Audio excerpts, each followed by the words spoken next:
당신은 지금 보이죠? 1호의 조종석에 앉아 있습니다. 인류 역사상 가장 고독하면서도 경이로운 탐험이 시작됩니다. 벌써 수십 년째 시속 6만 킬로미터라는 상상조차 하기 힘든 속도로 쉼없이 달려왔죠. 창밖을 내다보면 우리가 그토록 아름답다고 믿었던 푸른 지구는 이제 보이지 않습니다. 태양조차 그저 밤하늘의 수많은 별 중 조금 더 밝은 점 하나로 변해버렸죠. 주변에는 소리도 공기도 빛도 거의 없는 완벽한 암흑과 정적만이 가득합니다.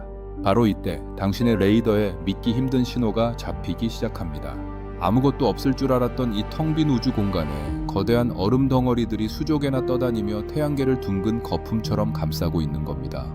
이곳은 우리가 아는 태양계의 마당을 훌쩍 넘어 진정한 집의 울타리라고 부를 수 있는 곳, 바로 오르트 구름입니다. 오늘 우리는 현대 천문학이 마주한 가장 거대하고 신비로운 수수께끼이자 인류의 발길이 닿기까지 수만 년이 걸릴지도 모르는 태양계의 진짜 끝자락으로 여러분을 안내하려 합니다.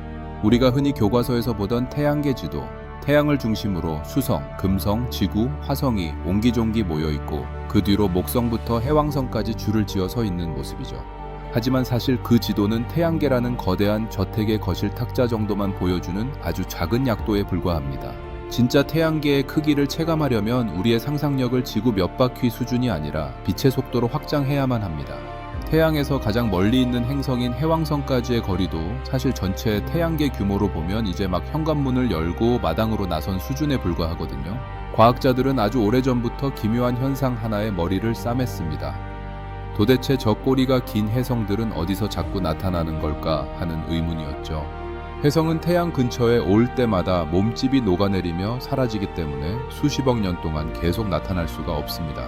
그렇다면 어딘가에 이 혜성의 씨앗들을 보관하고 있는 거대한 창고가 있어야 한다는 결론에 도달하게 되죠.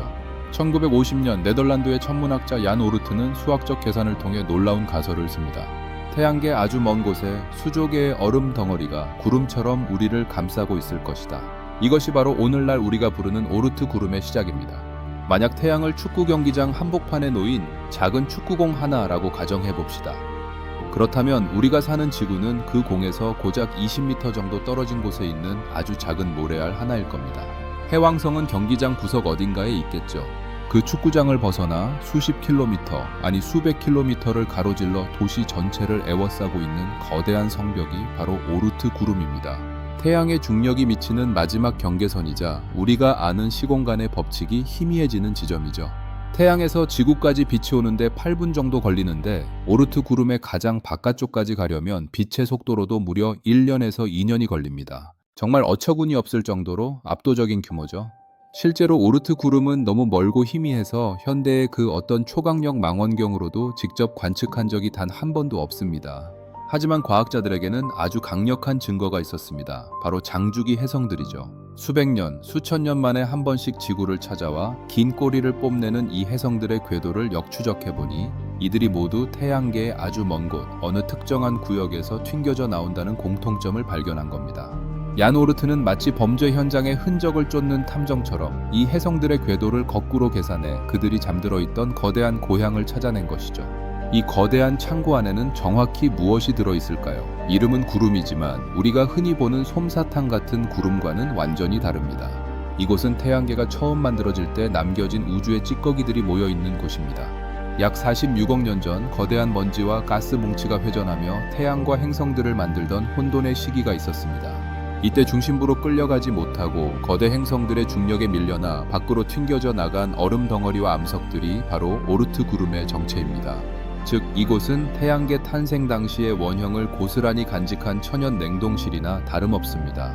수조개의 얼음 덩어리들이 수천억 킬로미터의 간격을 두고 느릿느릿 태양 주위를 돌며 우주의 긴 시간을 견디고 있는 것이죠.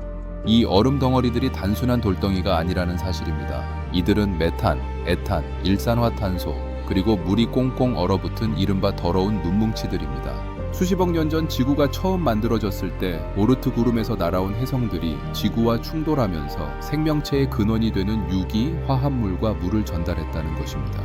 만약 여러분이 지금 마시고 있는 물 한 잔이 사실은 수십억 년 전 태양계의 끝자락인 오르트 구름에서 날아온 선물이라면 어떨까요?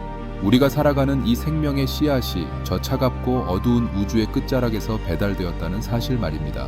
왜 평화롭게 잠자고 있던 얼음 덩어리들이 갑자기 우리 쪽으로 날아오게 되는 걸까요? 오르트 구름은 태양에서 너무나 멀리 떨어져 있어서 태양의 중력이 매우 약하게 미칩니다. 우리 은하를 지나는 다른 별이 근처를 통과하면 이 얼음 덩어리들의 궤도가 휘청거리게 됩니다. 은하 자체의 중력 파동이 조금만 변해도 이 얼음 덩어리들의 궤도가 휘청거리게 됩니다. 마치 정교하게 쌓아 올린 도미노 중 하나를 누군가 툭 건드리는 것과 같죠. 평형을 잃은 얼음 덩어리는 태양의 중력에 이끌려 아주 긴 시간 동안 태양계 안쪽으로 미끄러지듯 떨어지기 시작합니다. 이들이 태양에 가까워지면 얼음이 녹아 증발하면서 수백만 킬로미터에 달하는 화려한 꼬리를 만들고 우리는 지구에서 그 장엄한 우주쇼를 목격하게 되는 겁니다. 오르트 구름 너머에는 무엇이 있을까요? 사실 그곳부터는 진정한 의미의 인터스텔라, 즉 성간 우주가 시작됩니다. 태양의 지배권이 완전히 끝나고 다른 별의 영향력이 시작되는 광활한 공허의 영토죠. 우리에게 가장 가까운 이웃별인 프록시마, 센타우리까지의 거리 중 절반 정도가 바로 태양계의 영향력, 즉 오르트 구름의 범위입니다. 우리는 태양계라는 거대한 구 모양의 요람 안에 살고 있고 그 요람의 벽이 바로 오르트 구름인 셈이죠. 인류가 이 벽을 넘어서는 날, 우리는 비로소 진정한 우주 항해 시대를 열었다고 말할 수 있을 겁니다. 현재 인류 최고의 기술력을 총동원해 만든 보이저 1호조차도 오르트 구름의 안쪽 경계에 도착하는 데만 앞으로 300년이라는 시간이 더 걸립니다. 그 두꺼운 구름층을 완전히 가로질러 빠져나가는 데는 무려 3만 년이라는 시간이 더 필요하죠. 3만 년이라니 인류가 문명을 이룩하고 기록을 남기기 시작한 시간보다 훨씬 더 긴 세월입니다. 우리가 쏘아 올린 탐사선들이 오르트 구름을 벗어나 진짜 성간 우주로 나갈 때쯤이면 어쩌면 지구상의 인류는 지금과는 완전히 다른 존재로 진화했거나 이미 역사 속으로 사라졌을지도 모릅니다. 보이저호는 주인을 잃은 슬픈 편지처럼 영원히 어둠 속을 떠돌며 우리가 한때 이곳에 존재했음을 증명하는 유일한 흔적이 될 것입니다. 비록 우리의 몸은 이 작은 행성 지구에 묶여 있지만 우리의 지성과 호기심은 수조 킬로미터 너머의 암흑 속을 꿰뚫어 보고 있습니다. 우리는 보이지 않는 것을 수학으로 증명하고 닿을 수 없는 곳을 상상력으로 정복하는 유일한 존재니까요. 오르트 구름은 단순한 얼음 덩어리들의 집합이 아니라 인류가 풀어야 할 거대한 수수께끼이자 우리가 어디에서 왔는지를 알려주는 거대한 도서관과도 같습니다. 왜 특정 주기마다 수많은 혜성이 한꺼번에 태양계 안쪽으로 쏟아져 들어오는 걸까요? 마치 누군가 거대한 빗자루로 오르트 구름을 세욱 쓸어버린 것처럼 말이죠. 여기서 등장하는 것이 바로 네메시스 가설입니다. 우리 태양에게는 사실 보이지 않는 쌍둥이 별이 하나 더 있고 이 별이 아주 긴 타원 궤도를 돌며 수천만 년에 한 번씩 오르트 구름을 휘젓고 지나간다는 무시무시한 가설이죠. 만약 이 가설이 사실이라면 과거 공룡을 멸종시켰던 그 거대한 운석조차 사실은 이 보이지 않는 사신, 네메시스가 오르트 구름에서 밀어낸 사소한 얼음 조각 하나였을지도 모릅니다. 우주의 끝자락에 숨어있는 이 보이지 않는 동반자가 인류의 운명을 쥐락펴락하고 있을지도 모른다는 상상, 정말 소름 끼치지 않나요? 현대 과학은 네메시스의 존재를 아직 증명하지 못했습니다. 하지만 대신 또 다른 가능성을 제시했죠. 바로 9번째 행성의 존재입니다. 과학자들은 해왕성 너머 먼 곳에서 거대한 질량을 가진 무언가가 주변 천체들의 궤도를 뒤흔들고 있다는 강력한 증거들을 찾아냈습니다. 이 정체불명의 행성은 지구보다 몇 배나 크면서도 태양에서 너무나 멀리 떨어져 있어 빛조차 닿지 않는 암흑 속에 숨어 있습니다. 이 9번째 행성이 오르트 구름의 안쪽 경계에서 수문장 역할을 하며 혜성들의 움직임을 조절하고 있을 가능성이 매우 높습니다. 우리는 아직 우리 집 마당의 울타리에 무엇이 서성이고 있는지조차 정확히 모르는 셈입니다. 오르트 구름은 사실 두 개의 층으로 나뉘어 있습니다. 안쪽에는 도넛 모양으로 평평하게 퍼져 있는 힐스 구름이 있고 그 바깥쪽을 거대한 공 모양으로 감싸고 있는 것이 우리가 흔히 말하는 외곽 오르트 구름입니다. 이곳에 존재하는 얼음 덩어리의 개수는 적게는 1조개에서 많게는 100조개에 이를 것으로 추정됩니다. 지구상의 모든 모래알 개수와 맞먹을 정도의 거대한 규모죠. 오르트 구름 내에서 두 천체 사이의 평균 거리는 무려 수억 킬로미터에 달합니다. 여러분이 오르트 구름 한복판에 서 있다면 가장 가까운 이웃 얼음 덩어리조차 육안으로는 절대 볼 수 없다는 뜻입니다. 우주가 얼마나 텅 비어 있는지, 그리고 그 공허함이 얼마나 압도적인지를 보여주는 대목이죠. 왜 세계 최고의 국가들과 억만장자들은 오르트 구름과 그 너머에 집착하는 걸까요? 그것은 바로 이곳이 인류의 행성 간 이주와 자원 확보의 핵심 기지가 될 수 있기 때문입니다. 이 얼음을 녹이면 물을 얻을 수 있고 물을 전기 분해하면 우주선의 연료가 되는 수소와 산소를 얻을 수 있습니다. 즉 오르트 구름은 먼 미래 인류가 태양계를 벗어나 다른 별로 향할 때 반드시 거쳐야 하는 우주 주유소이자 보급 기지가 될 수 있다는 뜻입니다. 과학자들은 이미 빛의 돛을 이용한 나노 탐사선 계획을 세우고 있습니다. 거대한 레이저를 쏘아 돛을 단 작은 탐사선을 가속하면 빛의 속도의 20%까지 속도를 높일 수 있습니다. 이 기술이 실현된다면 오르트 구름까지 가는 시간은 수만 년에서 수십 년으로 단축될 수 있습니다. 우리가 살아있는 동안 혹은 우리 다음 세대가 오르트 구름의 생생한 고해상도 사진을 받아보는 기적 같은 순간을 맞이할 수도 있다는 뜻입니다. 그때가 되면 우리는 태양계의 진짜 얼굴을 마주하게 되겠죠. 그 별들과 우리 사이에는 보이지 않는 거대한 얼음의 장벽, 오르트 구름이 우리를 포근하게 혹은 위태롭게 감싸고 있습니다. 그것은 우리를 외부 우주의 위협으로부터 보호해주는 든든한 방패이기도 하지만 때로는 거대한 혜성을 던져 생태계를 뒤흔드는 무서운 존재이기도 합니다. 오르트 구름이야말로 인류가 탐험해야 할 최후의 개척지이자 우리 태양계의 진정한 경계선이라는 사실입니다.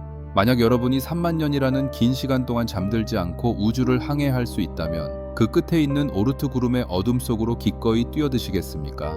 그곳에서 마주할 정적과 고독은 공포일까요? 아니면 우주의 진리에 다가가는 경외감일까요? 인류는 아주 오래전부터 밤하늘의 별을 보며 꿈을 꾸어왔습니다.